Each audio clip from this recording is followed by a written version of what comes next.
NATO has held emergency talks on Ukraine's crisis. There have been growing calls to implement a no-fly zone after a nuclear plant was targeted. Rosie Birchard joins us live now from Brussels for more on this. Rosie, President Zelensky had asked for this no-fly zone. He's repeatedly asked for it. Calls now are growing for global powers to actually impose one. But has the attack on the nuclear plant made this more urgent?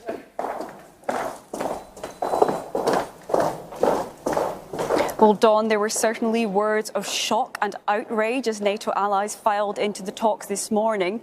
NATO Secretary-General Jens Stoltenberg said this just showed the recklessness of the Russian actions in this war. However, while the calls may be intensifying for this no-fly zone, it seems NATO remains for now steadfast in its resolve to not proceed with one. Why is that? Essentially because Ukraine is not a member of the alliance. That means it's not party to NATO's collective defence agreements, whereby any ally can expect defensive support from other allies if their security is threatened. Because Ukraine is not a member, NATO allies feel that intervening or introducing this no-fly zone could really escalate things into a world war environment. So for now, while this no-fly zone, it seems that this is simply a no-go for NATO. So there are these emergency talks that are taking place. Have there been any specific major outcomes from it so far, though, Rosie?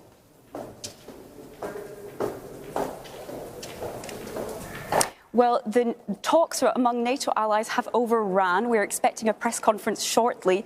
Then many of those NATO ministers will arrive to the European Union headquarters, this building I'm in just now, for further talks. We know among NATO allies they're expected to have been discussing further reinforcing the alliance's eastern flank. So that's those member countries in Central and Eastern Europe and in the Baltics that are part of NATO and that feel they are very exposed for now. When the ministers then arrive here, and Secretary of State Blinken from the United States will also be part of these talks, we can expect further coordination on potentially tightening sanctions. We heard from the EU's top diplomat this morning, Josep Borrell, that everything remained on the table in terms of future sanctions.